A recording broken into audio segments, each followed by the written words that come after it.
La reforma a la Constitución que propone Hugo Chávez es sumamente perjudicial para el país. Su objetivo es darle a Chávez una presidencia vitalicia, darle el control de todos los poderes públicos y acabar con las libertades y la democracia. Sustituir lo que conocemos, esta Venezuela que conocemos, por otro país hecho a la imagen y semejanza de Cuba. Por eso es de vital importancia que paremos la reforma. Hay razones para sentirnos muy optimistas en el sentido de que podemos evitarla, podemos ganar esta batalla, podemos derrotar a Chávez respecto a la reforma constitucional. En primer lugar, el propio chavismo está en desacuerdo con esta reforma, porque es tan perjudicial, es tan mezquina, es tan personalista, que todos los aliados del oficialismo se sienten amenazados por la reforma. El oficialismo está profundamente fracturado. Por otro lado, el desgaste del gobierno en lo social es grande. Chávez, en lugar de utilizar los recursos del Estado venezolano para resolver los problemas básicos del país, está utilizando esos recursos para financiar sus aliados en el exterior. Y los problemas de hambre, de desempleo, de salud, de educación, de vivienda continúan. Por eso todas las protestas que hay diariamente. Por otro lado está la crisis económica, ese es otro factor importante, porque la inflación, el desabastecimiento, el fracaso de la producción, la destrucción del aparato productivo, hace que ya se esté generando una situación invivible, que cada vez es peor. Y eso, que este gobierno ha recibido los ingresos petroleros más altos de la historia de Venezuela. En cuarto lugar, hay una situación de desgaste internacional del gobierno. Chávez no se le ve ya como una promesa, como una esperanza internacionalmente, sino todo lo contrario, como un hombre aliado con Fidel Castro y con la FARC, un hombre que mantiene vínculos con el gobierno de Irán, el gobierno de Corea, es decir, con gobiernos forajidos, que persigue a la disidencia, que cierra los medios de comunicación como ocurrió con RCTV, es visto ya como un dictador. Y finalmente, y no menos importante, está el hecho de que el pueblo venezolano en estos casi 9 años de lucha ha aprendido mucho y ya sabe que no hay salidas electorales, ha marchado, ha hecho grandes esfuerzos a través de ir a votar, ir al referéndum, ir al paro y ha aprendido qué es lo que funciona y qué es lo que no funciona. Para evitar la reforma hay diferentes propuestas.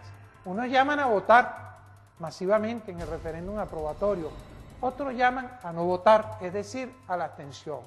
Pero esas dos alternativas ya las hemos probado. Votamos masivamente en el referéndum revocatorio y se nos hizo trampa y se fue a la abstención el 4 de diciembre del año 2005 y ya sabemos lo que ocurrió, un congreso totalmente chavista. Es decir, ni votar ni no votar resuelve porque el CNE da los resultados que les da la gana, no lo que refleja la voluntad popular. De tal manera que votar o no votar no es la salida. La única manera de impedir que se lleve a cabo la reforma es boicoteando el referéndum para que no se lleve a cabo, no el mismo día, sino días antes. ¿Y cómo hacerlo? Bueno, la única manera es a través de acciones de calle, es la única forma, el único escenario en el que podemos triunfar. Ahora bien, como ya sabemos que el gobierno reprime violentamente y hasta comete delitos de lesa humanidad, es importante organizar acciones de calle seguras, inteligentes, en donde la gente esté protegida. Porque si se hace una marcha centralizada, donde todos van por una autopista o se concentran en una plaza, es muy fácil ser reprimidos por los círculos violentos, los círculos armados o los cuerpos de seguridad del Estado. La propuesta que hacemos nosotros es la única que no se ha implementado en estos años de lucha. Así que nosotros proponemos un esquema de protesta de calle muy efectivo, muy eficiente, que el ministro de la Defensa lo ha llamado la candelita. Es decir, miles de focos de protesta el mismo día, a la misma hora, en todo el territorio nacional, en todos los municipios, sin duración determinada, para crear una crisis de tal magnitud que el gobierno se vea obligado a retirar la propuesta de la reforma.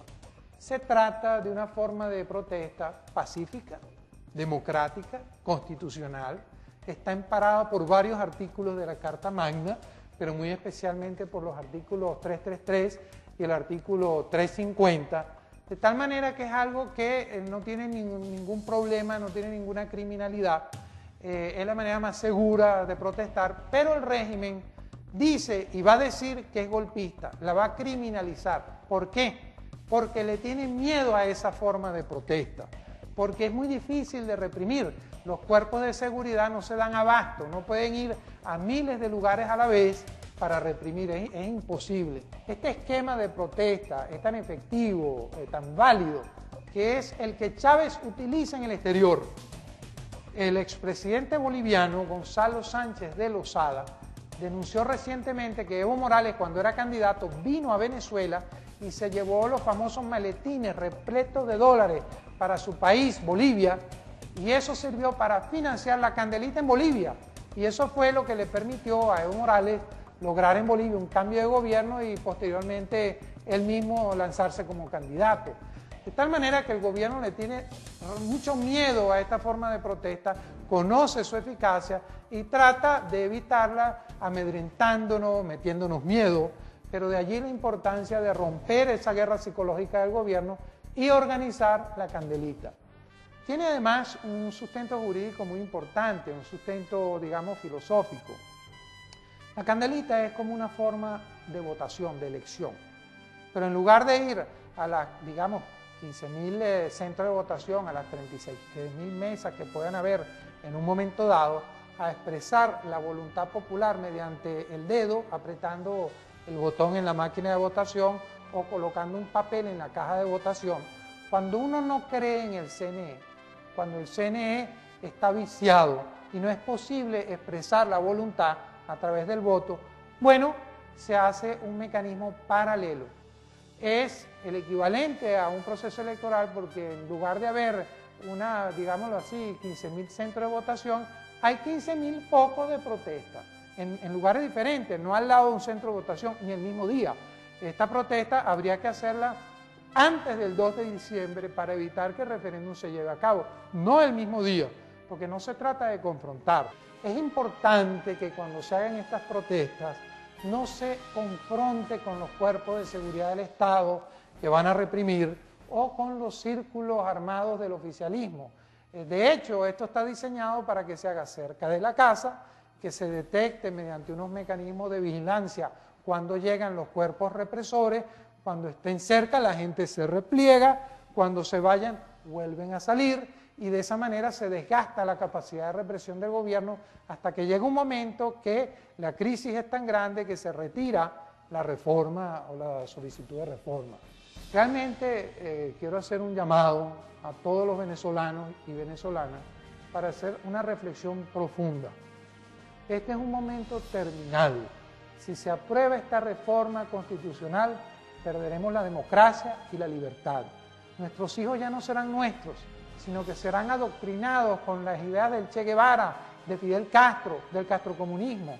La forma de ser de nosotros, nuestro deseo de superación, de la propiedad privada que será eliminada, de un sistema de libertades que será sustituido por uno realmente comunista, aunque se utilice el mote de socialista para disfrazar, vamos a perder todo lo que somos. Por eso es importante luchar. No esperes a que te convoquen.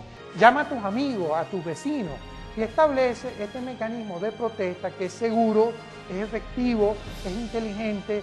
No luches contra los cuerpos de seguridad del Estado, no confrontes y simplemente dedícate a expresar tu voluntad a viva voz cerca de tu casa, que si todos los venezolanos hacemos eso el mismo día, a la misma hora, en todo el territorio nacional, no habrá forma ni manera de impedir que se ejerza la voluntad popular y se impida esta reforma.